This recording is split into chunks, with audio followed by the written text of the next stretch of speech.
So in this video, which asks us to find the intersection point of two given lines. The first line is 2x plus 3 minus y equals 0 right there. And the second one is y plus 4x minus 6 equals 0. At this point, the one way to proceed is to numerically solve for x and y, since we know that if two lines intersect at a point, say, x sub 0, y sub 0, then by what we know as a definition of the equation of a line, we know that this point satisfies both the equation of line 1 and line 2. We can assume that x sub 0 and y sub 0, or x0 and y0, satisfy both the equations of the lines. Here, 2x plus 3 minus y equals 0, and y plus 4x minus 6 equals 0. With those two equations now written in terms of x sub 0 and y sub 0, we can substitute for one of the variables, let's say let's take y sub 0 and solve for the other remaining variable. Doing that, we can also repeat the same process for the other variable in order to get a particular value for x sub 0 and y sub 0, which yields the intersection point as desired. And that is in totality what we are going to proceed with. However, at this moment, it is also necessary for us to understand what the equations actually represent and how do they actually look in a graphical description, that means on a 2D rectilinear coordinate system. So the best way to work around that is to graphically, first of all, try to plot the lines, which I'm going to do. The best way to look at a line, as what I feel, is to look at the line in terms of y equals mx plus c type of an equation, where m represents the slope, and I think we have discussed this in previous videos as well, that if the slope of the line is m, that means if you plot the line, you draw it at such a steepness such that at two given points, you move, say, 1 unit distance in the x direction, and then you end up moving m times that 1 unit distance in the y direction, and that defines the steepness or the slope of the line. And c turns out to be the y-intercept of the line. That means the point at which the line intersects the y-axis. So simple as that, we'll try to now work our way in terms of plotting the lines. So let's take the first line in this case. Well, this is 2x plus 3 minus y equals 0, and we'll try to write this in the form of y equals mx plus c. Taking y to the other side of the equation, or making y the subject of the equation, we get y equals, let me change the pen to the color of the equation to better represent it. We can get, by doing that, we should get y equals 3 plus 2x, or for better understanding, 2x plus 3. So it's obvious now that wherever our line is, it has to pass through the point 0, 3, because that is the y-intercept. And now, once we know the point that it passes through, we can define the slope with respect to the value of m, that is m, with respect to the point that we have on the y-axis, and by that I mean to now draw it. So let me change the pen once again to mark the readings on the y and the x-axis. So we choose a line. We have chosen a line to go through 0, 3. That means at 0 units from the x-axis, but at 3 units from the y. So demarking it into equal segments, that means for both the axes we get these following blue stripes. And now we know our point 0, 3, or this point here, is where the line should pass through.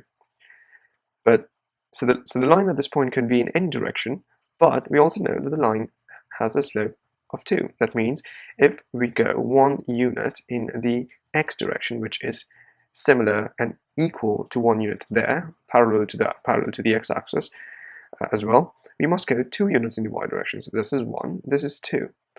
We must travel 2 units in the y and 1 unit in the x. That means our next point with respect to the first point should be there. So our first line has now been identified, and we're going to plot that. Let me take my ruler and align it to these 2 points. Yep, I think that should work. So my first line drawn in yellow would go through 0, 3 right there and would have a slope of 2. Let me write that for a clear understanding. That is the line y equals 2x plus 3. Now that we know that, we can also plot the other line, which is y, well, let me change my color of the pen, which is, again, making y the subject of the equation. We get y equals minus 4 times x plus 6. That means that the line should pass through 0, 6 on the y-axis and must have the slope of negative 4. That means if we go 1 unit in the x direction, we must go minus 4 units in the y direction. So that's a very negative slope. So the line should be something like this. Anyway, doing that more correctly on the Cartesian plane, we can locate the following points.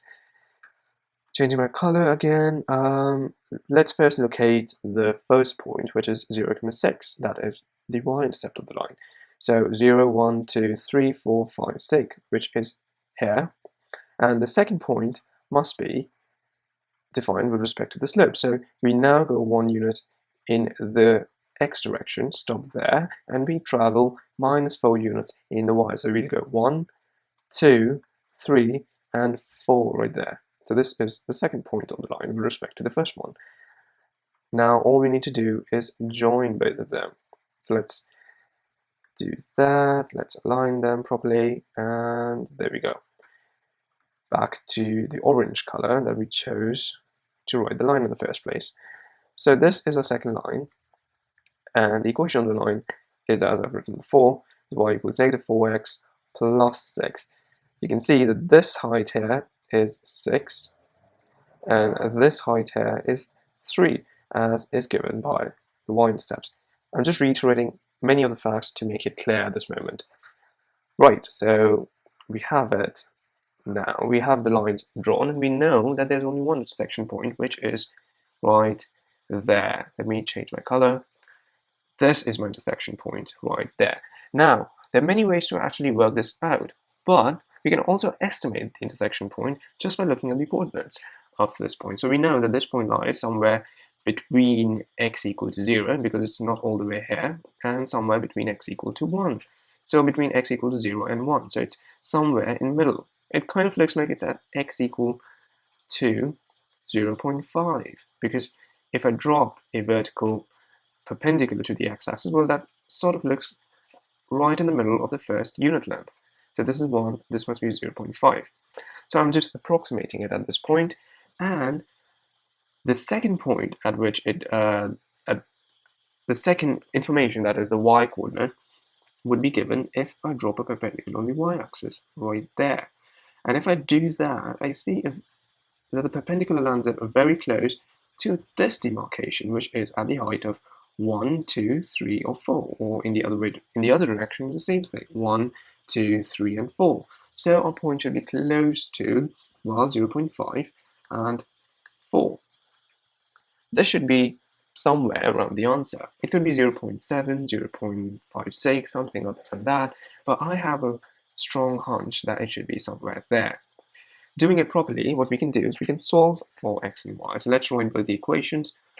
Y equals 2x plus 3, and y equals minus 4x plus 6. Right, so at this point, when I write the equation in terms of x and y, I assume that the intersection point is given by x, y, by the variables in which I choose to represent this equation, not x sub 0, y sub 0. So at this point, I'm choosing a very general point, which happens to be the intersection point. One way to solve this is to get rid of y, because the coefficients of y at this point is 1. So, subtracting the first equation from the second, we must change the signs of the second equation. That means this plus y must become a negative y, this minus 4x must become a positive 4x, and this plus 6 must become a minus 6.